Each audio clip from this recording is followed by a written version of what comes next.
Hey, too, I'm going to give you my college football 2016-2017 playoff predictions, and I'm going to go ahead and go with North Carolina, Iowa, Oklahoma State, Florida.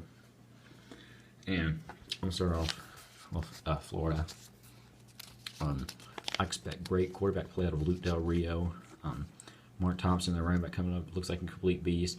Got the probably going to be the best kicker next year, Eddie Pinheiro. This defense should not move much, of course, with great quarterback play, which I think is going to come out of Luke Del Rio.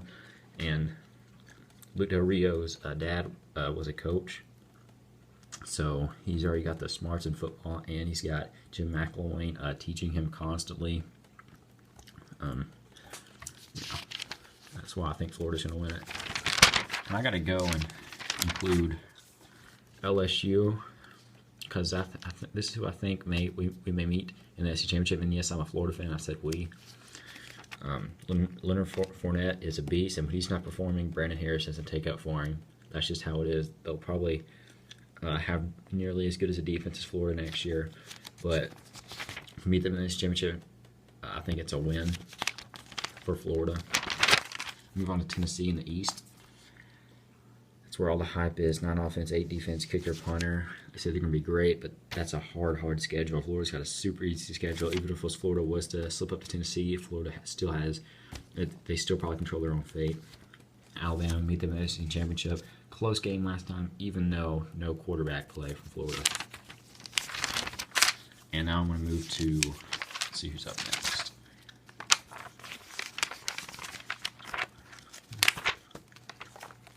Okay, Oklahoma State. Look at that. 10 offense, 7 defense, kicker, punter. And Mason Rudolph is an amazing quarterback. I'm going to tell you that right now. He is something else. Their schedule, legitly hard. Of course, at the end of the year. But you see who did they slip up to last year? Baylor, Oklahoma, and Ole Miss. They got to play Baylor and Oklahoma. Baylor lost their coach. And let's look at Oklahoma.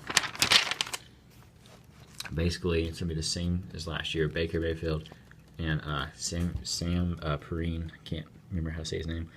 But six offense, 6 defense kicker, and punter. But they lost a really good corner in Zach Sanchez. But I think Oklahoma State should be able to take the W against Oklahoma at the end of the year. Of course, I think they're going to have a phenomenal season, and the pressure is going to be in that game. And Mason Rudolph is an amazing quarterback in the clutch. No doubt in my mind about that. And look at the plug-in. No freshmen are plugged in from the players returning. I mean, from the players that left. No freshmen coming into that. Okay.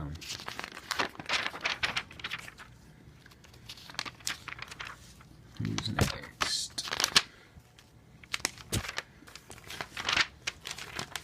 That's who's got a lot of hype right now. I don't think so, though. I'm going to have to go with Iowa. C.J. Beathard is yet again another amazing quarterback. And you can pretty much rely on Iowa's run game. They take a lot of pride in that. And protection from the O-line. They take a lot of pride in their offensive linemen. And their defense, they've got 8 defensive players returning. And they got the amazing corner, Desmond King. Now, Ohio State, maybe next year. Michigan, Wolverines, maybe in 2 years. But I do not underestimate this team. Jim Harbaugh lost to Michigan State flukely last time, but hey, it happens. I definitely see this team being better than Michigan next year. And next team up, oh, the ACC, what a joke. North Carolina, I got them. Because they kind of got screwed against Clemson on the onside kick. That was a horrible call. We all knew it. But, hey, they happen. 7 offense, 7 defense kicker and punter. You know, their biggest loss will be their quarterback. But, you know, this team's got a lot of hype right now. Deshaun Watson, you build a team around one player, something's liable to happen to that one player. You never build a team around that one player. They're pretty much relying on him to carry them to the playoffs. 8 offense, 3 defense, kicker, punter. You cannot win with only 3 defensive people returning unless you have the #1 recruit class every year. And amazing quarterback, but and Wade Gallman's actually legit, but I just don't see him getting it done. Of course, putting it all on Deshaun Watson. He's probably #1 future pick, but let's move on to the Seminoles. You know, as a Florida fan, I do not like the Seminoles, but here's the big hole. Sean McGuire cannot perform in the big games. Look at the defense. 7 offense, 5 defense. Not bad, and they lost the best kicker in college football history, and they lost a punter. But they lost one to, Georgia Tech. It was kind of a miracle loss, but they should have had that game wrapped up.